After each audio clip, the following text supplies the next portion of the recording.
the former Attorney General of the United States, John Ashcroft. Now, John was referring to a significant anniversary, which reminds me of this next guest. In fact, all this guy had to hear was the word Yemen, and it brought everything back to him. With me now, the former commander of the USS Cole, Kirk Lippold. Remember, it was 10 years ago this very month that the commander's destroyer was attacked by a suicide bomber just off the coast of Yemen. 18 of his sailors died in that attack, what many regard as the terror preview to something that would happen about a year later, 9/11. Commander, it's always an honor to have you, and you are going to be likely interrupted, sir, by the present commander-in-chief, but I will be going back to you. But your quick thoughts on this in Yemen, and here we go again. Well, Neil, in some ways it's not surprising. The U.S. government has yet to truly make Yemen be as responsive and supportive in the war on terror as I think that they could be. And President Saleh, who's the president there, has done everything to avoid any responsibility or accountability in trying to go after these terrorists for al-Qaeda on the Arabian Peninsula and others. This is the latest example.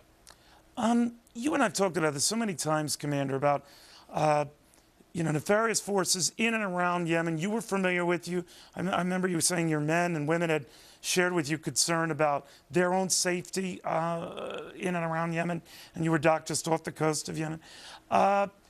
It's always been a powder keg, hasn't it? Explain that region of the world. Well, it has been. We have to remember that Yemen was Osama bin Laden's ancestral homelands, that when it came time for the attack on Cole, there was a pre-recorded message with significance attached to it because of what he was said and what he was wearing, and ultimately resulted in the attack on USS Cole. But it goes larger than that, Neil. It's how we gather and obtain intelligence throughout the world.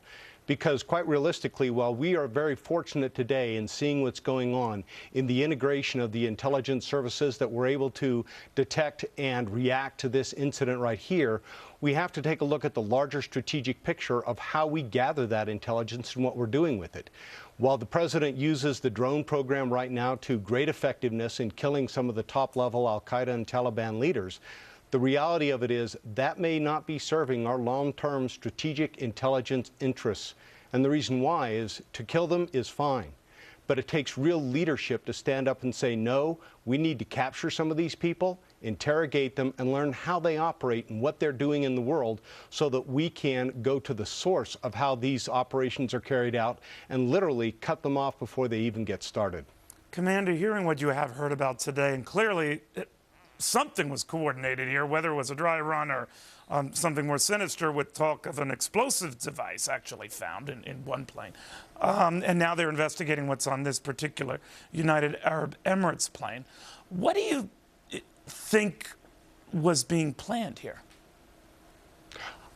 I think, Neil, it was a combination of things. I think it was probably a test to see what they could run, where they could run it, what they could get away with, what was detected. I think this is going to take several days, if not weeks, to truly unravel and get to the heart of.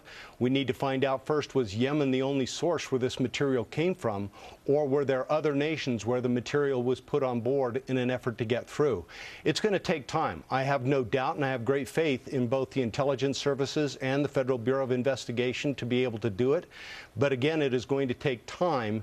But the real value comes in, why don't we go back to how we gain intelligence so that we could head these off before we're in a reactive mode and instead are in a proactive mode? That's exactly what I was raised, and without pussyfooting around it. Why do we pussyfoot with the Yemenis? What is our fear, our anxiety? What? Well, Neil, I don't think it's just the Yemenis. I think that, unfortunately, we have an administration that is very reluctant to capture and interrogate people because they think it reminds folks of human rights violations, when the reality of it is we are trying to make our European partners in the war on terror happy because of their concerns. And the reality of it is we need to look out for our national security interests. But you've been critical of Prime Minister. Your attacks happened in the last days of the Clinton administration. You were critical of how they addressed this after the fact, and then the Bush administration on this.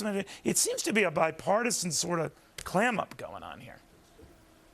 Well, in the case of coal, there was clearly nothing done across multiple administrations, including the current administration.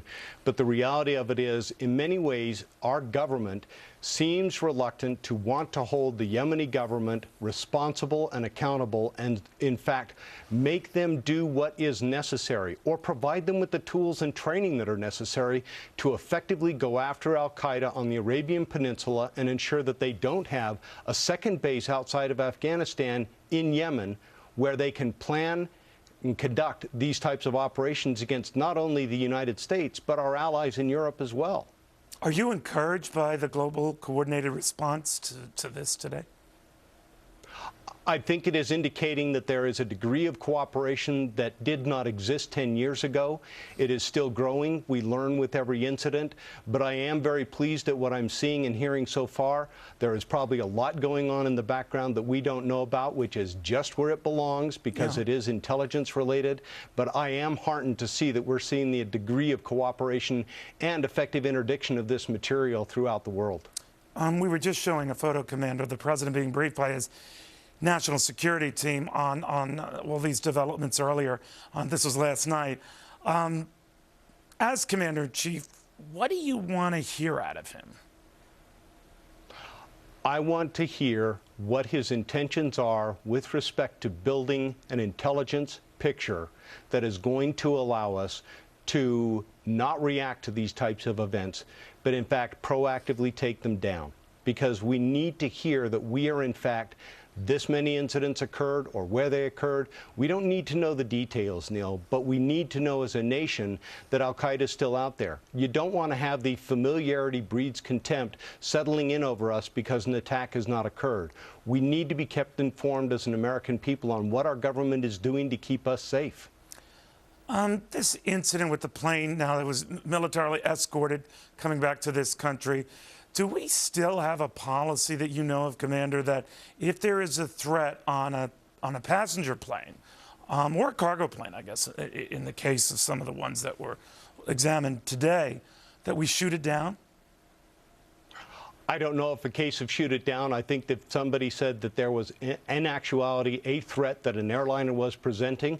Obviously, we will do what is necessary to prevent that airline or whatever it is coming into the United States and detonating or letting loose whatever cargo presents the hazard to us.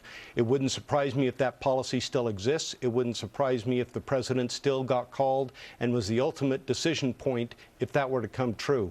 Let's hope we never reach that point, because I think, quite frankly, Neil, today a lot of people are quite concerned and worried about what is happening. We know what we've found so far, but it's what we don't know that I think is worrying people, and people need to be told by the president that he, in fact, is taking measures necessary to defend this nation. We just need to know what some of those measures are.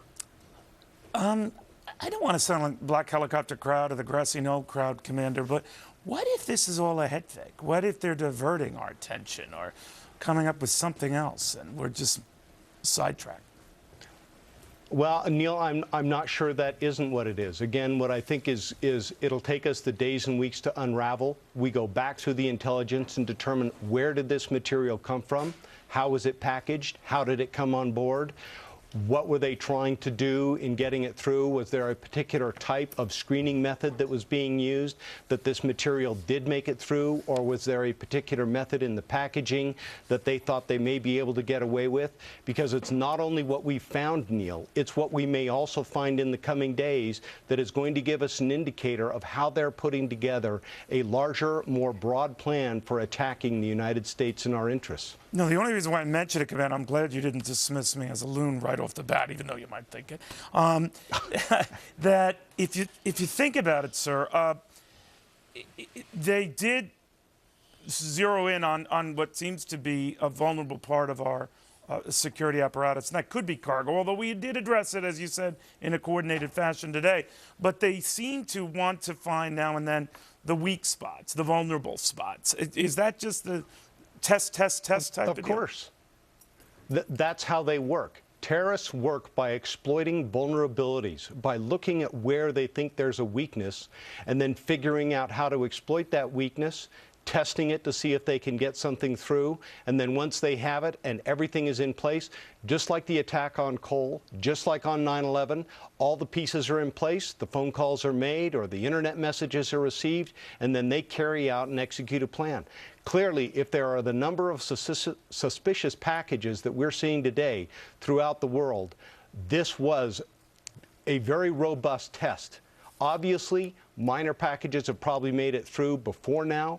This is a larger scale test prior to a large scale, in fact, attack against the United States and our allies in Europe and elsewhere. We're getting word, Commander, as you and I are chatting, that a package from Yemen found in Dubai did indeed contain an explosive device. This is coming from a UAE source talking to, I believe, the Associated Press. But is it your worry now, Commander, that part of this, when you see this on all the news channels, and it really scares a lot of folks, and that's part of the goal here? Absolutely. What do you think terrorists do, Neil? They terrorize. And the fact that we have a number of people throughout the United States that are glued to their TVs right now, I mean, my heart goes out to them, because that fear that's being generated. Is it safe to fly? Is it safe to get a package? Can I do anything in going overseas? What about trips that are being planned in the upcoming holiday period and next summer? I think we have to be very concerned in how this is affecting us.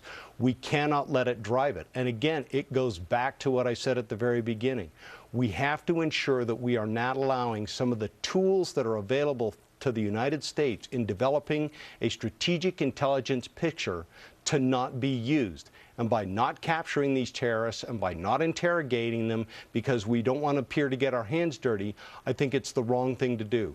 And I think it takes leadership by the president to be able to stand up to those people who say we shouldn't be doing that and say, yes, we do, because it is in our nation's security interest to be able to capture these people. Thank you, Commander.